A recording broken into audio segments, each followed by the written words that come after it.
اس بات پر ذرا غور فرمائیے، ذرا سوچئے۔ آج تک آپ کبھی اکیلے نہیں سوئے، کبھی اس قدر خاموشی محسوس نہیں کی، لیکن ایک رات ایسی آئے گی جب ہر آواز دور ہو جائے گی، ہر رشتہ پیچھے رہ جائے گا، اور ایک تنگ سی قبر میں صرف آپ اور آپ کے اعمال ہوں گے۔ اس رات کی سب سے خاص بات یہ ہے، ہر انسان، چاہے وہ بادشاہ ہو یا فقیر ہو، سامنے والے فرشتے کی آواز سنتا ہے اور اپنے عتیق کے سارے اعمال ایک ایک کر کے سامنے آتے ہیں۔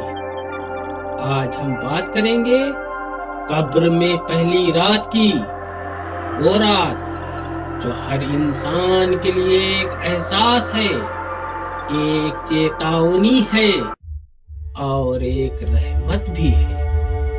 جب موت کا وقت نزدیک آتا ہے تو انسان اپنے چاروں اور کی دنیا کو دھیرے دھیرے کھونے لگتا ہے۔ نیک انسان کے لیے رحمت کے فرشتے آتے ہیں، سفید چہرہ، نورانی، نرم قدم، اور ان کے ساتھ جنت کی خوشبو محسوس ہوتی ہے۔ گناہگار کے لیے سخت اور ڈراؤنے فرشتے روح کو پکڑ کر جسم سے الگ کر دیتے ہیں، جیسے گیلی اون میں سے کانٹے نکالے جا رہے ہوں۔ حدیث کا مفہوم، روح نکالتے وقت انسان اپنے آس پاس سب کچھ دیکھ اور سن رہا ہوتا ہے۔ جنازہ اور قبر تک کا سفر، جنازہ قبر تک پہنچایا جاتا ہے، لوگ دھیرے دھیرے چلے جاتے ہیں۔ اللہ معاف فرمائے، کاش یہ انسان سدھر جاتا، لیکن قبر میں پہنچتے ہی صرف انسان اور اس کے اعمال ساتھ رہتے ہیں۔ یہاں کوئی دوست کام نہیں آتا، نہ کوئی دولت، نہ کوئی مکان، صرف وہ چیز جو انسان کے ساتھ جاتی ہے، وہ ہے اس کے اعمال۔ جسم کو قبر میں رکھا جاتا ہے، مٹی گرتی ہے، ہوا چلتی ہے، اور چاروں اور سناٹا چھا جاتا ہے، اور پھر آخری قدم کی آواز بھی خاموش ہو جاتی ہے۔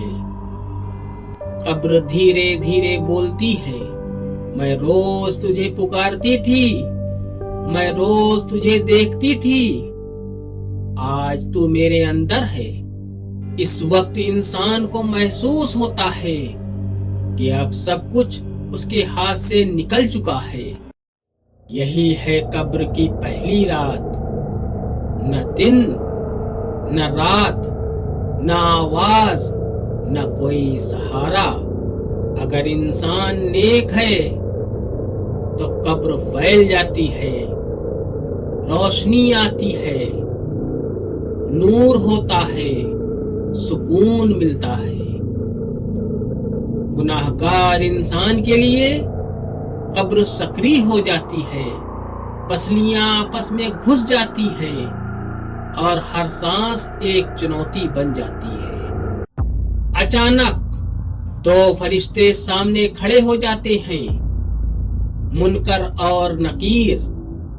ان کی آواز اتنی تیز ہوتی ہے کہ دل کانپ اٹھتا ہے۔ سوال ہوتا ہے، تیرا رب کون ہے؟ نیک انسان کہتا ہے، میرا رب اللہ ہے۔ گناہگار صرف ہائے ہائے کرتا ہے، مجھے یاد نہیں۔ تیرا دین کیا ہے؟ تیرے نبی کون ہے؟ ہر سوال انسان کی روح پر بھاری پڑتا ہے۔ نیک انسان کے لیے قبر جنت کا باغیچہ بن جاتی ہے، سکون، نور، روشنی ہر طرف پھیلتی ہے۔